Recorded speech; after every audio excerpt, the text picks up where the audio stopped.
Okay, so how is UMNO and BN as part of the opposition consolidating in the past 100 days? Well, we are going through a new phase in so-called our political life or our political journey. So uh, we take one step at a time. Of course, it is hard to face the new reality of suddenly we are now on the opposite side of the bench, being the opposition. At the same time, we have to make adjustment. When we are no longer in the position of government or the ruling party. So a lot of adjustment need to be made.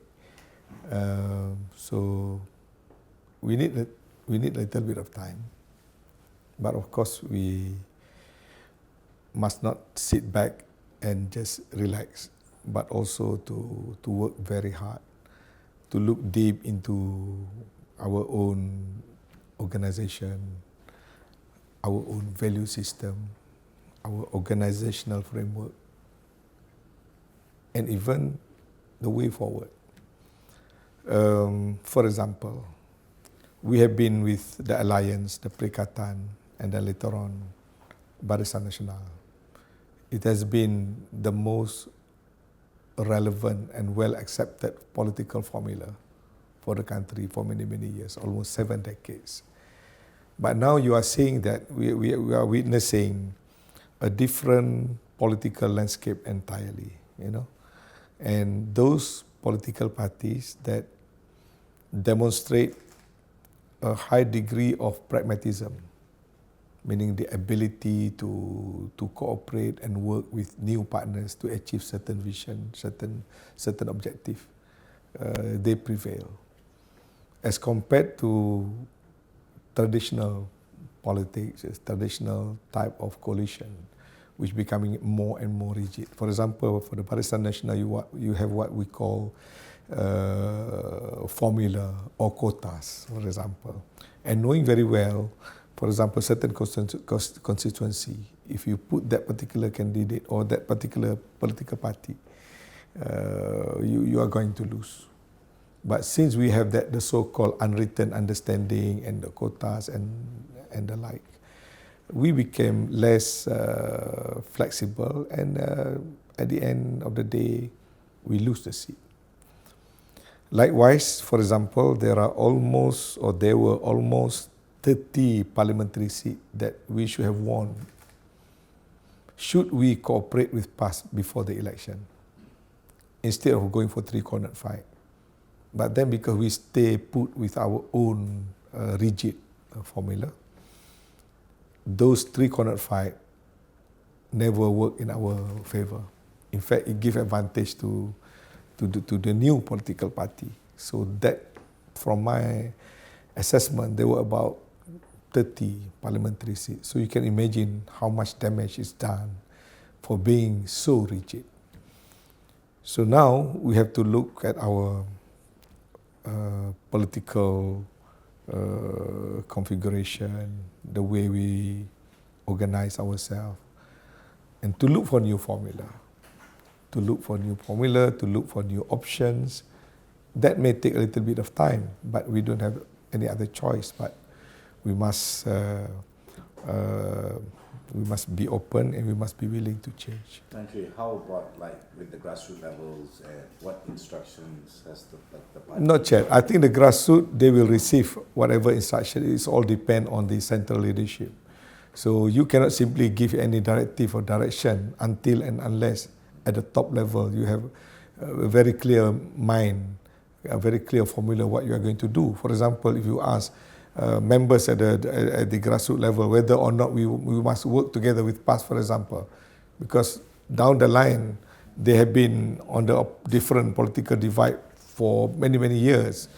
That's why in Teluk Kandis, for example, when we have certain understanding at the leadership level, it does not mean that overnight or within 1 or 2 weeks you can quickly translate it into some kind of cooperation, like the way what we achieve at the leadership level. So we have to go through that process. What do you think, Tan Sri, should be the way forward for the leadership to set steady aims and to I think we must be willing to be very pragmatic. You can't afford to sit on the past laurels and also probably still thinking of the glorious days of Barisan Nasional Alliance.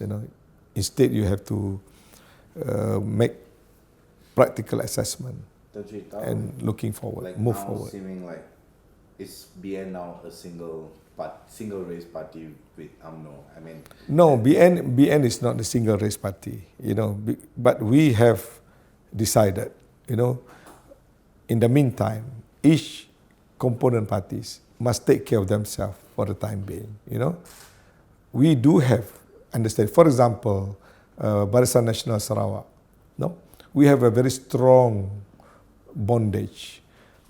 Until today, we have good and cordial relationship with all political parties within the Barisan Nasional Sarawak. But at the same time, we have to accept the fact that they have to look after themselves when the federal government, BN collapse at the federal level. Otherwise, they will, become the next victim, and they have to prepare for their state election. So they must take all those factors into consideration.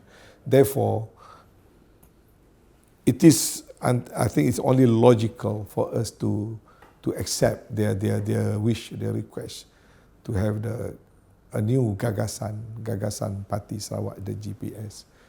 But that does not mean they totally cut off from UMNO or Barisan Nasional. But it's purely tactical and also based on current needs and requirement. But Barisan Nasional, for the time being, I consider Barisan Nasional for the time being need to be suspended for a while. Digantung sementara konsep Barisan Nasional, and then in the meantime, let us try a new approach. So we are quite fortunate. The three forthcoming election, since it will take place at the Pakatan Harapan stronghold. So we are not interested in winning. Or winning is not the major consideration. But we still regard these three elections very important. Very important. But we are not going to measure our success on the basis of how many votes, as what Pakatan Harapan trying to play it up. But they are totally wrong. So this will be like a litmus test for... Yeah, but you see, for example, Sungai Kandis, we would like to see, first, how enthusiastic the people after getting the new government with so much promise being made. Are they very enthusiastic, very keen, very bersemangat, kata orang, to defend the present newly elected government? Because if that is the situation, so it's going to be very hard for us. So we want to see that. That's why for Sungai Kandis election, we make a decision. It's a low-key campaign, minimum budget. Top Gun don't have to go and spend their time there. Negeri-negeri, which is our strength, don't have to converge and help the Sungai Kandis. Let's confine it strictly to just Selangor affair and all those things. Why we do that? We are not going all out to get the vote, the maximum vote, to see our candidate win, because we want to see what are the phenomenon or some of the political indicators. Suddenly, very much to our expectation, the turnout is low. What's the meaning of when the turnout is low? Meaning, people are not that bersemangat or enthusiastic to defend the seat under Pakatan Harapan. They couldn't care less, don't go out and vote. For PAS supporters, since PAS is not contesting, so they also never go out and vote. So, what is the interpretation? Meaning, the people can go to the left or right. Majority of the voters, they are not the hardcore Pakatan Harapan voters. That's the most important interpretation. They are not hardcore Pakatan voters. Whereas for UMNO, we got 11,000 votes. Now we've got almost 10,000 votes, a reduction about maybe 10 or 15% from the last election. And we know those who came out and voted is 96% UMNO voters. Because we have a list of pengundi putih, we monitor who came out, we got 9,229 voters out of 9,500 something that we got. Meaning 96, 97% UMNO voter that came out. The reduction from 11,000 voters, mostly pengundi yang ada di luar tak balik. So meaning, hardcore UMNO, the base supporter remain intact despite we lose the federal government. To us, that is important in order for us to move forward. Whereas for the Pakatan Harapan, from 24,000, less to vote 24,000, they reduced to 15,000, it's a big reduction, meaning those people are not keen to defend them. So that is our interpretation. Tan Sri, how about MCA saying that they're going to run on their own ticket? I think they are most welcome to do that because that is part of another test, another aspect of the acid test that we would like to see the result. So we don't have problem with that. In fact, we at UMNO level we agree if MCA want to go and contest under their own logo, even later on if UMNO decide to contest anyway under a separate logo, we can also do that.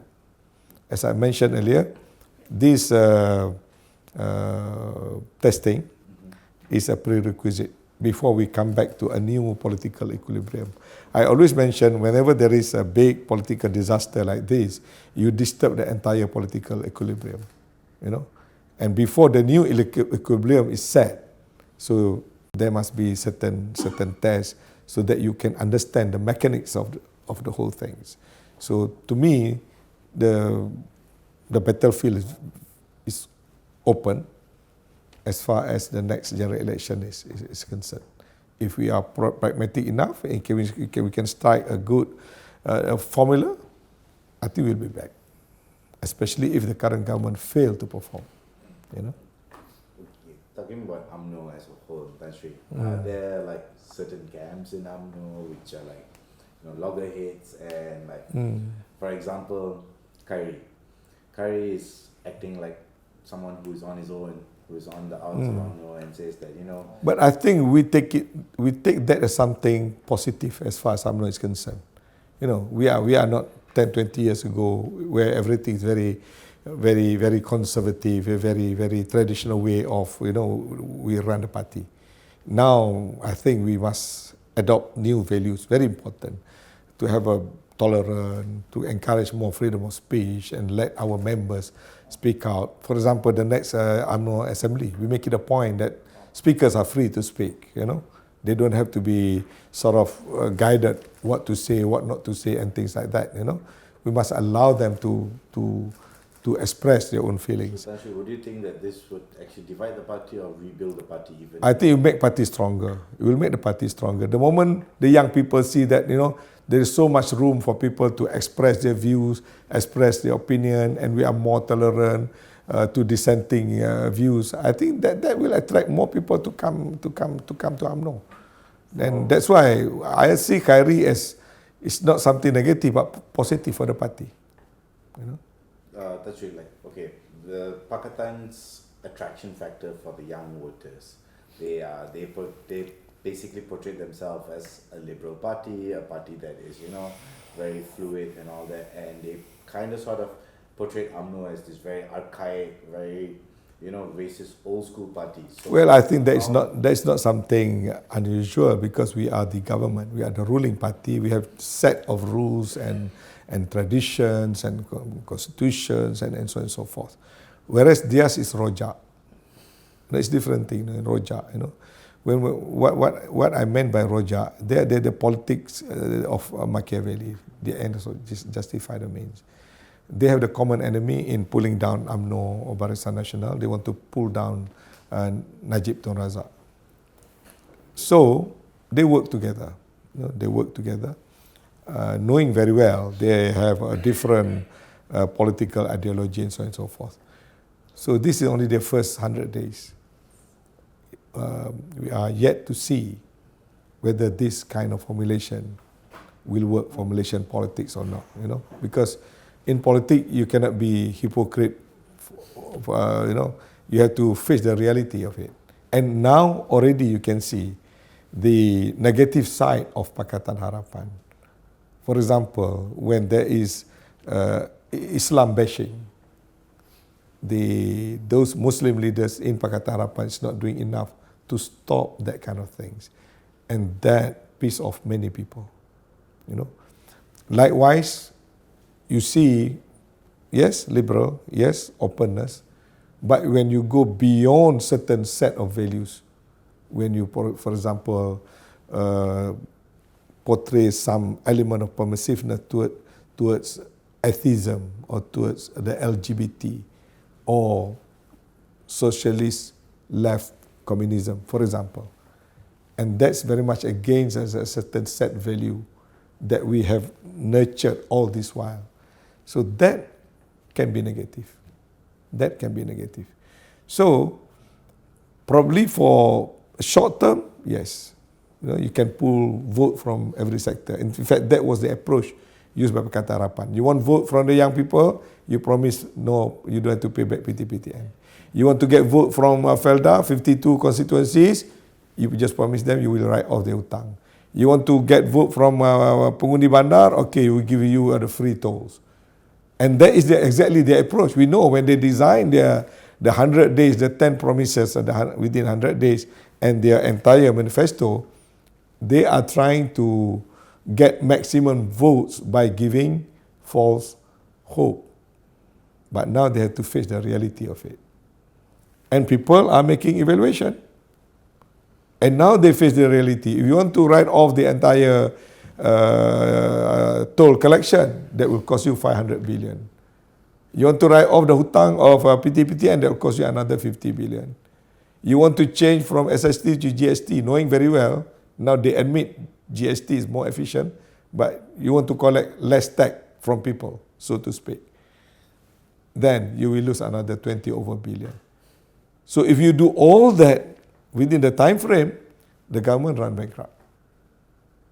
But now you have to face the reality of it. Now you have to start to give excuses. And the people is watching, and they will make their own assessment. And I don't think this government will last long.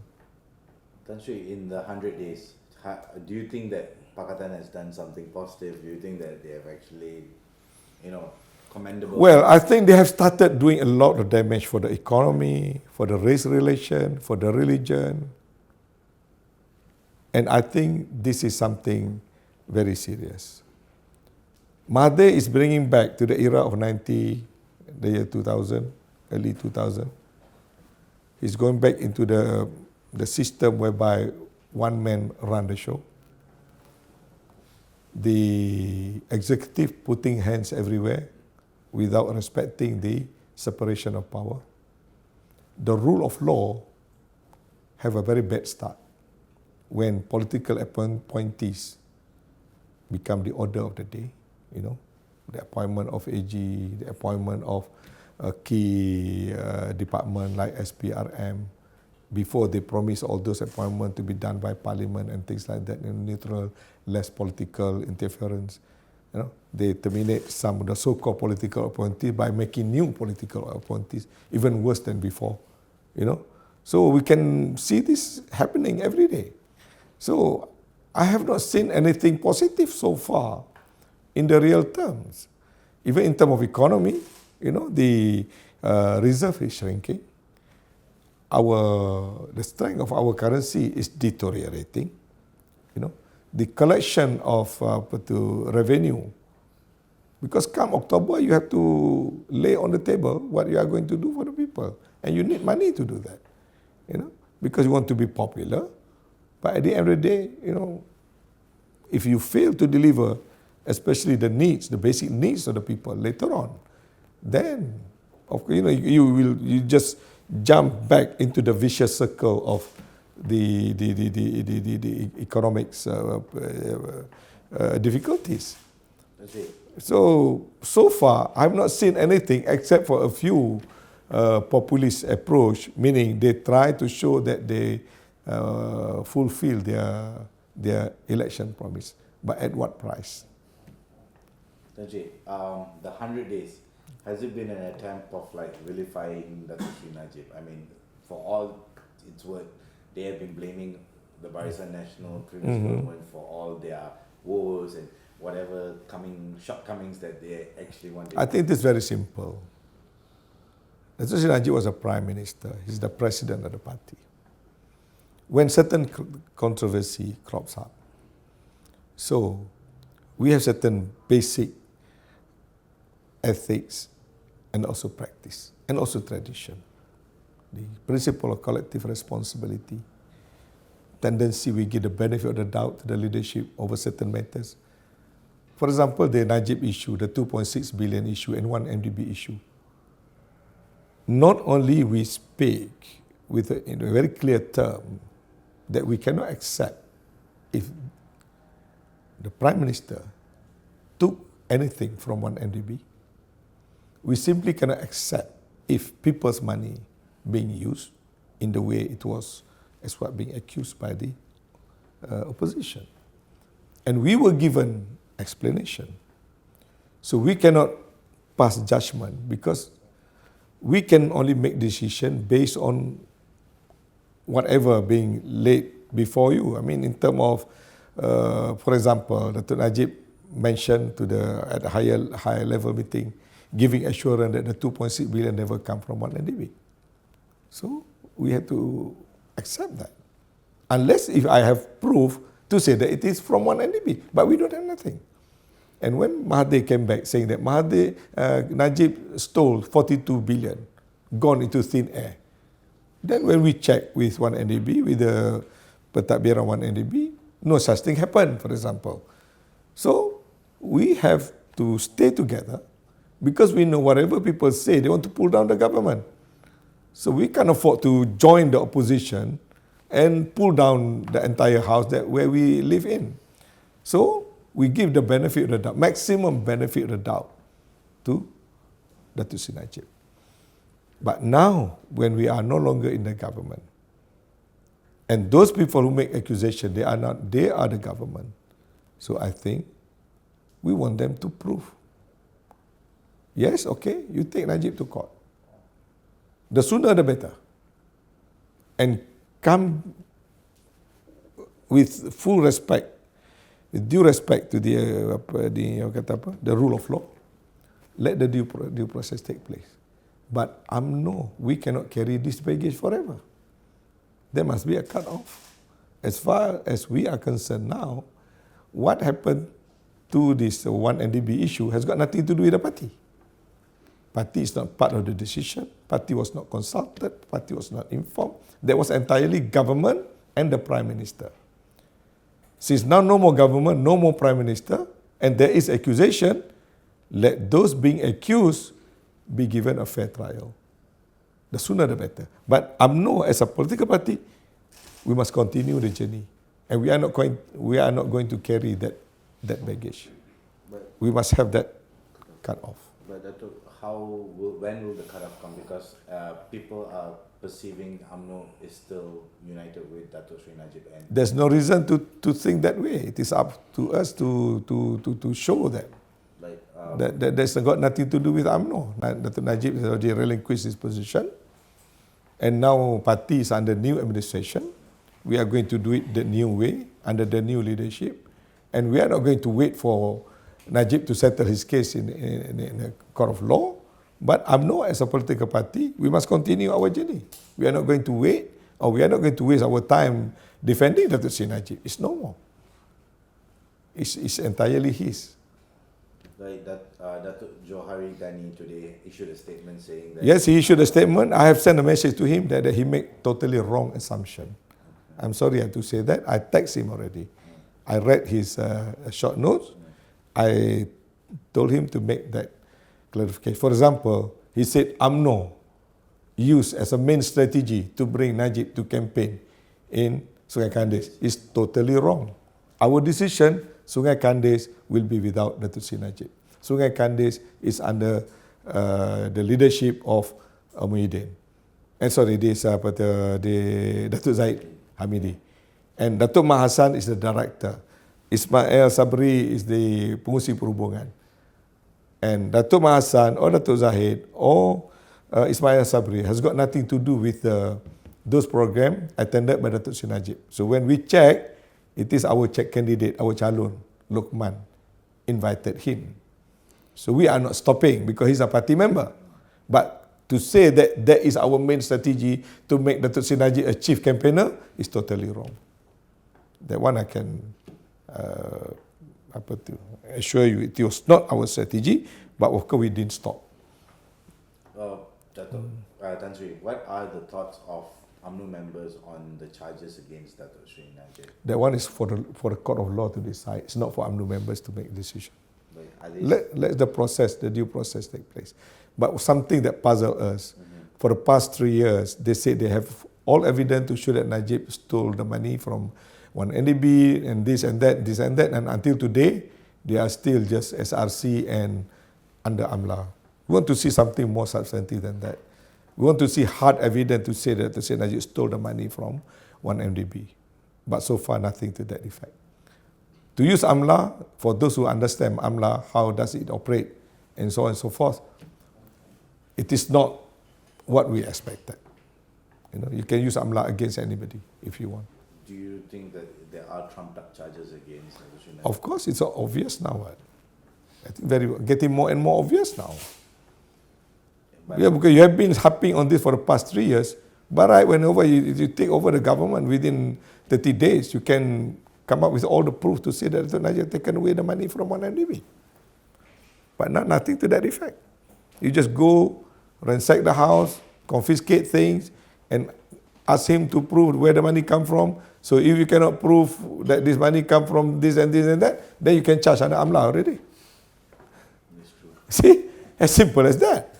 But we want to see things, hard evidence, proof, bring to the court of law to say that 42 billion has been stolen by Datuk Sri Najib from one NDB money.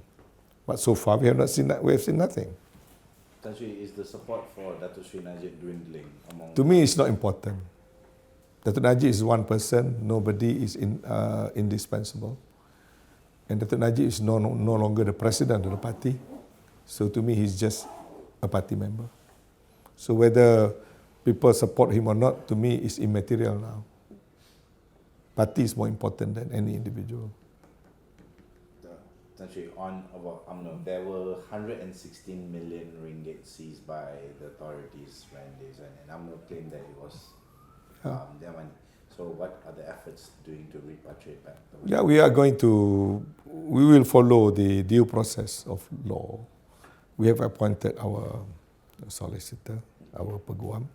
Then our peguam is taking action against SPRM or anybody that involved in the confiscation of the money. Because as far as we're concerned, after the election, of course, there's a lot of political fund coming from so many quarters, so many people. So after the election, those balance being kept by certain parties, and that money was confiscated. So we just... what is the status now? That is not for me to disclose because that's depend on the authority. But on our side, we are taking legal action. How about the jewelries and this thing? That's nothing to do with us. UMNO tak pakai subang, tak pakai cincin. Nothing to do with us. It does not belong to us, and we don't want to know about it. What will be the biggest difference in this year's UMNO AGM? What is lined up for the AGM? Well, the president will deliver his maiden presidential speech, and this General Assembly is very important because for the first time we'll do the formal regrouping of party grassroots leaders, and for the first time they will listen to the policy speech to be delivered by the newly elected president. And it is also an opportunity to bring everybody together and to sort of to have a way forward to be understood by everyone. So it is a very, very important assembly as far as we are concerned. But of course, it will not be a very long debate like before, because I no more government. Before, when we were in the government, we have many topics to be debated so that we can guide the party, being the ruling party, we can guide the government through certain policies. And based on the feedback that we get from our party members from the grassroots level. But now being in opposition, there'll be a slightly a different concept and different way of organizing the General Assembly. Our focus will be very much on the respective wings. Will have their respective new leaders deliver their own policy speech, and then the top of the agenda will be the presidential speech. And we will only debate the presidential speech. Will it be a shorter AGM this time around? Sorry? Will it be a shorter AGM this time around? Yeah, it will be a 2 days AGM, but it will be day and night. Okay. Day and night. In fact, actually 3 days. We will start on Friday itself. Sorry, on Friday. We start on Friday, and then we'll have the deputy president declaring open the youth wanita and the putri General Assembly, and then to be followed the following day by a full-fledged the three wings meeting, and then the following night straight away the presidential speech. Yeah, normally we don't have that, but now on Saturday night will be the presidential speech, meaning the General Assembly starts on that night itself, and then to be continued the following day until maybe 6 or 7 p.m. on Sunday. So it will be something like 3 days, Friday, Saturday, Sunday, as compared to before, maybe 4 days. But at night, normally we are free, we have dinner and things like that. But not shorter, but more compact. Umno's General Assembly before this was on a grand scale. This is probably not as grand as before because of the shorter, but in terms of the number of delegates, still the same. Delegates for the youth wings all the same. We still have all those GRAI and everything, all the same. So I think it is still still meriah lah, still meriah just like before. But in terms of importance, I think it remains a very important occasion as far as we are concerned. Tan Sri, on the cooperation with PAS, Tan Sri, what would you expect for the cooperation? Is there? As I mentioned earlier, we are now we want to keep our option open, and also as I mentioned earlier, the coalition, the old formula of Alliance Perikatan, now Barisan Nasional, is already outdated.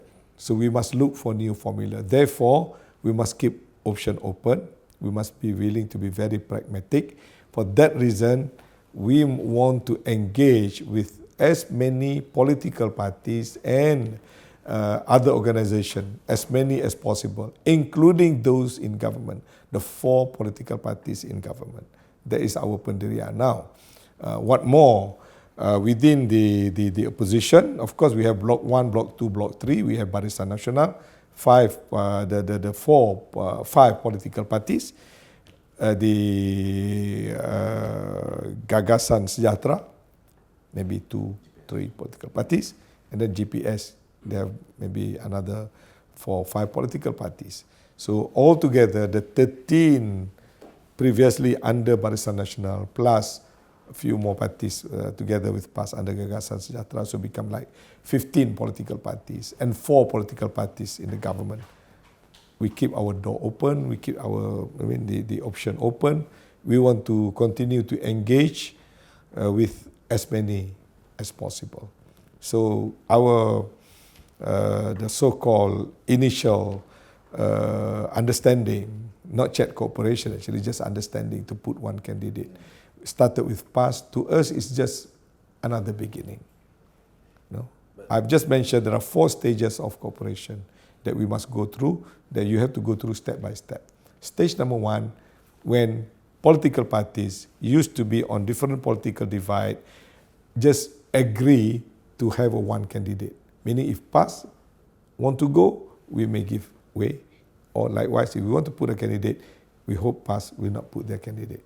So only that, nothing more than that. It's just question of agree to have one candidate. But we don't work as a team, we don't share a common platform, leaders never go down together, we have different manifesto, we have a different logo. But just merely understanding to put one candidate. That is where we are as far as UMNO PAS is concerned. But the next level of cooperation should be agree to put one candidate and agree to work together in terms of machinery, but still different manifesto, still different logo, still not a coalition. Then later on you can move to level number 3. Level number 3, one candidate, both machinery work together, leaders share common platform, but you are still a separate political entity. 4th level, like the Pakatan Harapan now. Use common logo, common manifesto, common entity, different political party, but under one logo. Stage number 4.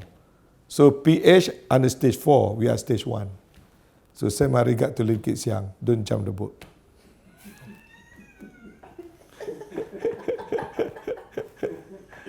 No, he's trying to make analysis.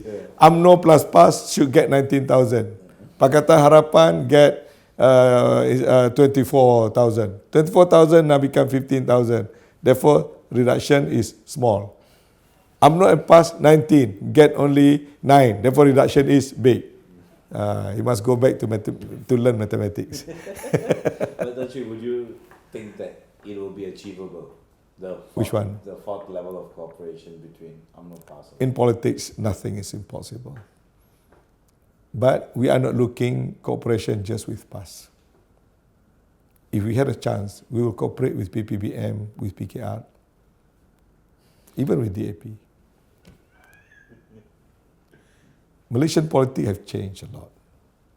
You know, I think this idea of rigid, close cooperation, I think is no more relevant. We must be very practical. As far as we are concerned, we have certain basic philosophy and also objective of why we form UMNO. Any political party that can accept, one, to defend the present perlembagaan. So they are our friend. Second, certain aspect within perlembagaan, which is no compromise to us. First, constitutional monarchy. 2, Islam as the official religion of the state. 3, the special privileges of the Malays. Why? Because those are the foundation and also the pillars before we set independence. So as far as UMNO is concerned, we consider ourselves as the custodian of the constitution. And at the same time, those what appear in the constitution is part and parcel of our struggle. So if DAP can agree to that, we can work with DAP. Of course, PBM and PKR, I don't think there is much perbezaan. With PAS, in fact, no perbezaan at all. You know, only question of approach and things like that. So, as far as UMNO is concerned, we used to work together with MCA, MIC right from the day one we were established, way back in 1945, and we formed our party in May 1946.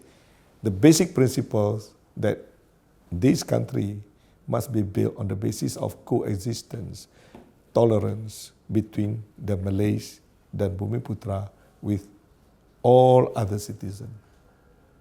So no room for chauvinism, no room for racism, no room for extremism. Everything must be on the principles of moderation, sharing, coexistence. And I think that is very, very important. And that is what UMNO is all about.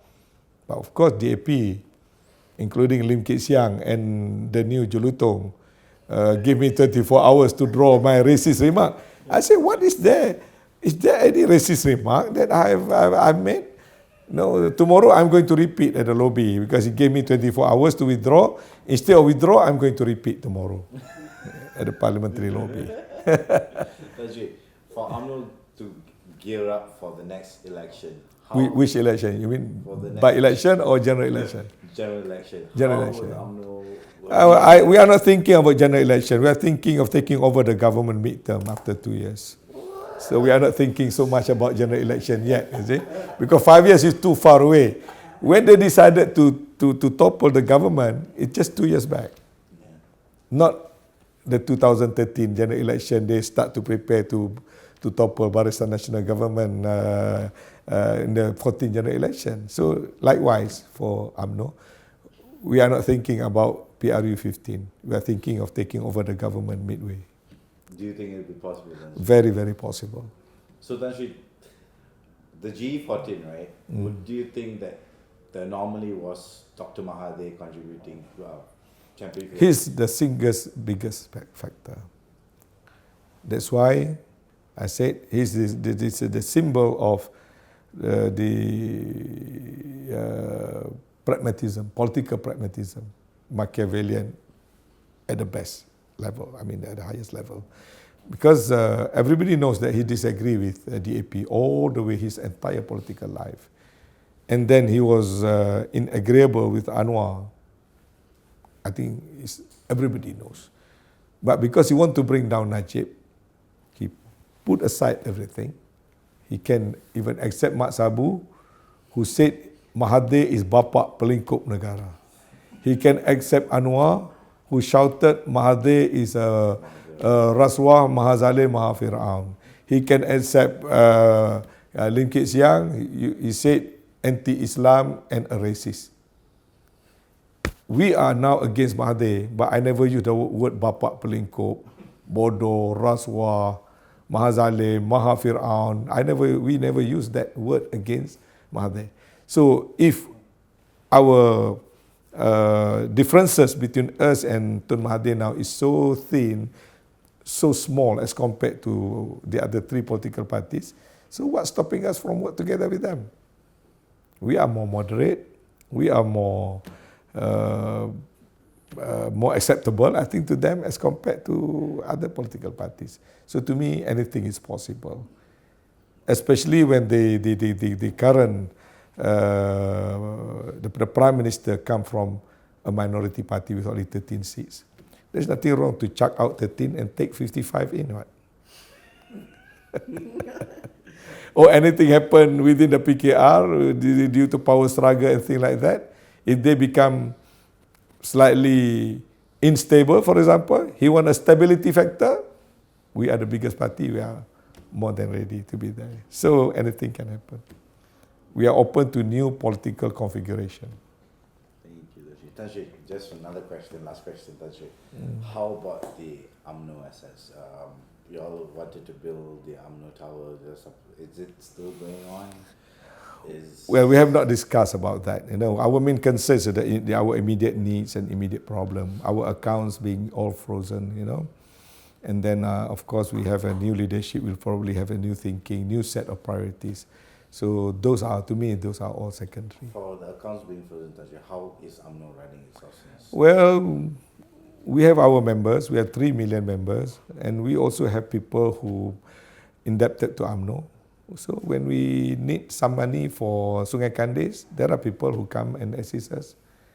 And if we need money again for Sri Setia or anywhere, I'm sure people, being political party, there are so many people who are willing to assist and to stay with us to continue our struggle. So we will survive, don't worry.